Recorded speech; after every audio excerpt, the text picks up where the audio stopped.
Welcome dear students of class 9th।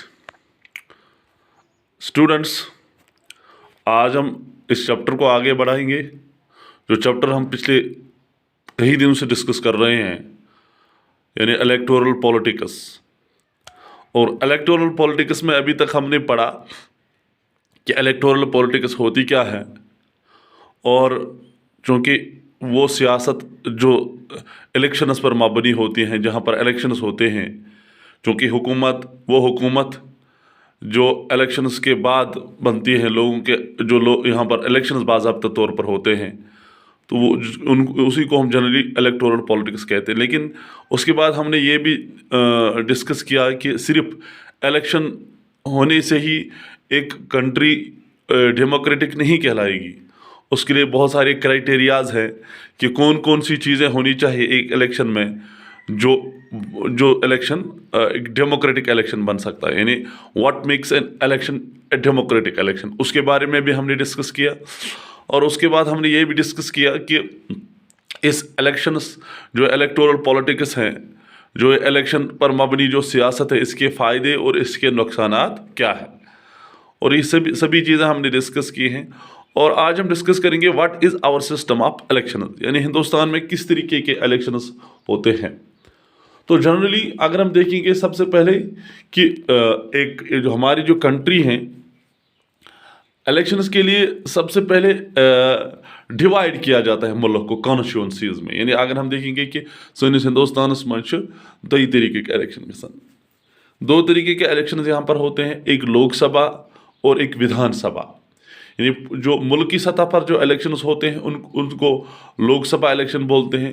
और बाकी जो स्टेट्स में, चूँकि इंडिया जो है डिवाइड इनटू स्टेट्स, फिर स्टेट्स में जो इलेक्शंस होते हैं उनको विधानसभा कहते हैं। यानी इसका ये समझस मज लोकसभा इलेक्शन के जरिए जो इस मुल्क की लेवल पर हुकूमत बनावान, यथ मज प्राइम मिनिस्टर बनावान और बाकी हुकूमत बनान, और जो स्टेट लेवल पर जो हुकूमत बनती है वो विधानसभा इलेक्शन उनको बोलते हैं, जिसमें हम चीफ मिनिस्टर वगैरह बनाते हैं। तो उसके बाद हम देखते हैं कि दो तरीके के इलेक्शंस होते हैं जनरली हिंदुस्तान में। एक जनरल इलेक्शन, जिनको हम जनरल इलेक्शन बोलते हैं, यानी जो टाइम पीरियड की जिस तरह मैंने पिछले वीडियो में भी डिस्कस किया है कि एक डेमोक्रेटिक इलेक्शन, एक इलेक्शन को डेमोक्रेटिक इलेक्शन बनाने के लिए बहुत सारी चीज़ों का होना ज़रूरी। उसमें से एक ये है कि पीरियडिकली इलेक्शन होनी चाहिए। अगर आपको याद होगा, अगर याद आस कि मैं वन तथ वीडियोस मज कि लूकन बाज़र पे लूक वोट त्रित, बेगन लूकन आन चॉइसेस, यानी there should be a choice for the people. और तीसरी बात मैंने आपको उस टाइम ये भी बताई थी कि there election should be held periodically, यानी after particular period of held. जिस तरह हिंदुस्तान में 5 साल के बाद इलेक्शन होते हैं, और वो इलेक्शन वो जनरल इलेक्शन कहलाते हैं। Those election which are held after the end of the particular period of time. जो पर्टिकुलर यहाँ पर पीरियड ऑफ टाइम है 5 years, यानी जो 5 साल के बाद यहाँ पर इलेक्शन होते हैं उनको हम जनरल इलेक्शन बोलते हैं। और चूँकि कभी कभार ऐसा भी होता है कि इलेक्शन होने के बाद, आज इलेक्शन हो गई 6 महीने 7 महीने या 1 साल 1.5 साल के बाद, वो बंदा जो होता है जिसको हमने बनाया होता, चाहे वो MP मुल्क की लेवल, लोकसभा की लेवल पर हमने किसी MP को बनाया होगा, मैंने मेंबर ऑफ पार्लियामेंट होगा, चाहे किसी स्टेट का होगा, ये चीफ MLA होगा, किसी तरह हमने MLA बनाया होगा। तो अगर उसकी डेथ होती है या वो रिज़ाइन करता है, तो उसके बाद उसकी जो सीट होती है वो खाली हो जाती है। तो उसको बाद में ऐसा ही नहीं रखा जाता है कि 5 साल के लिए उसको ऐसा ही रखा जाता है।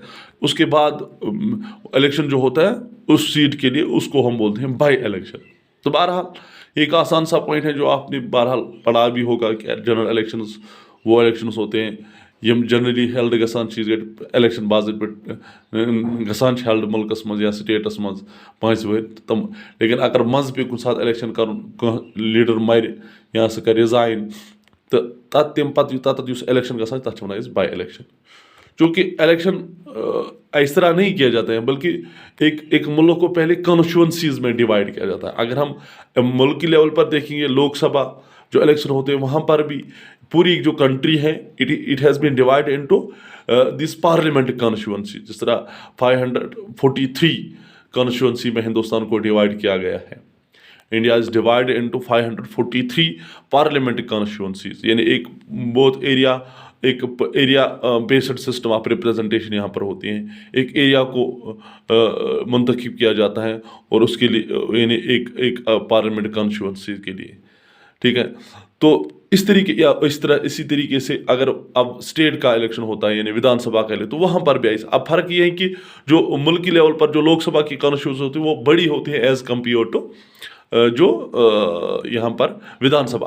अगर हम अपने मिसाल के तौर पर हम जम्मू कश्मीर में रह रहे हैं और अगर हम यहाँ पर देखेंगे हमारी जो लोकसभा की कॉन्स्टिट्यूंसी है, यहाँ पर बारामूला, कुपवाड़ा और बांडीपोरा की एक ही कॉन्स्टिट्यूंसी है, यानी इन 3 डिस्ट्रिक्ट्स के लिए एक लोकसभा की कॉन्स्टिट्यूंसीज है। लेकिन अगर हम दूसरी जानिब देखेंगे फिर ये जो जब विधानसभा होते हैं यानी जब स्टेट लेवल के इलेक्शंस होते हैं, फिर इनके ये जो इतना बड़ा एरिया इसमें बहुत सारी कॉन्स्टिट्यूंसीज यानी जो स्टेट लेवल वहाँ पर डिस्ट्रिक्ट में बहुत सारी कॉन्स्टिट्यूंसीज होती हैं, 5 भी हो सकती हैं, 6 भी हो सकती हैं, 2, 3, 4 भी हो सकती हैं। तो ये लेवल जो होती है, लेवल अप जो इलेक्शन होता है उसी हिसाब से कॉन्स्टिट्यूंसी यानी मुल्क की लेवल के जो इलेक्शन होते हैं उसकी कॉन्स्टिट्यूंसी वो बड़ी होती है एरिया के लिहाज से, आबादी के लिहाज से। और अगर हम विधानसभा के इलेक्शन होते हैं तो वो उसी हिसाब से कॉन्स्टिट्यूंसी यानी वहाँ पर एक डिस्ट्रिक्ट को डिवाइड किया जाता है मुख्तलिफ कॉन्स्टिट्यूंसीज में। तो इस तरीके से जनरली हमारे यहाँ जो इलेक्शंस के लिए सबसे पहले इलेक्टोरल कॉन्स्टिट्यूंसीज में डिवाइड किया जाता है एक मुल्क को या एक स्टेट को, उसके बाद इलेक्शन की। ये ऐसा भी नहीं है कि हमने ऐसा ही डिसाइड किया फिर जहाँ लोगों की मर्जी होगी वहाँ वो अपने बंदी को खड़ा करके इलेक्शन कराएंगे, नहीं। पहले एक सिस्टम के तहत एक मुल्क को डिवाइड किया जाता है पार्ट्स में, और जब इलेक्शंस के लिए ये सारा का सिलसिला इलेक्शंस के लिए किया जाएगा तो उसको हम बोलते हैं इलेक्टोरल कॉन्स्टिट्यूंसीज।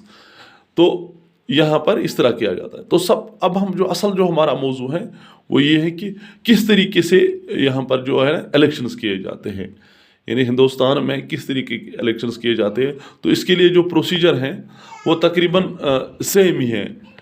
इलेक्शन जो है वो प्रोसीजर, इलेक्शन के लिए प्रोसीजर सेम है, चाहे वो स्टेट का इलेक्शन होगा चाहे वो मुल्क का इलेक्शन होगा। यानी अगर मुल्क के लिए इलेक्शन किए जाते हैं उसके लिए भी तकरीबन वही प्रोसीजर है, यानी अगर लोकसभा के इलेक्शन किए जाते हैं तो उसके लिए भी वही प्रोसीजर है, और अगर स्टेट लेवल पर इलेक्शन किए जाते हैं तो उसके लिए भी वही प्रोसीजर है, यानी किस तरह इलेक्शन किया जाता है। तो ये भी एक बाज़ाब्ता पर एक सिस्टम के तहत इस इलेक्शन को किया जाता है। ऐसा भी नहीं कि जिस टाइम लोगों की मर्जी आएगी उसी तरह इलेक्शन होगा, या जहाँ चाहेंगे लोग जाके इलेक्शंस कराएंगे और फिर अपने किसी लीडर को खड़ा करेंगे, लेकिन एक सिस्टम के तहत इलेक्शंस किए जाते हैं। तो इस इलेक्शन को कंडक्ट कराने के लिए एक बाज़ाब्ता तौर पर एक एजेंसी होती है, एक डिपार्टमेंट, उसको हम इंशाल्लाह एक अलग क्लास में पढ़ेंगे, जिसको हम बोलते हैं इलेक्शन कमीशन। यानी अगर मुल्क की लेवल पर इलेक्शन होते हैं तो उसके लिए इलेक्शन कमीशन ऑफ इंडिया होता है, एक इदारा होता है जिसका काम सिर्फ ये होता है कि जो भी इलेक्शन की तैयारियां, इलेक्शन के लिए जितने भी चीज़ें जो ज़रूरी होती हैं वो इसी इदारे का जो काम होता है। यानी मुल्क की लेवल पर इलेक्शन कमीशन ऑफ इंडिया, और अगर स्टेट्स में इलेक्शन करना है तो स्टेट इलेक्शन कमीशन। तो यही जो है ना इलेक्शन कमीशन जो होता है यही इलेक्शन कराने का काम करती हैं। तो उसके लिए सबसे पहले क्या होती है, नोटिफिकेशन।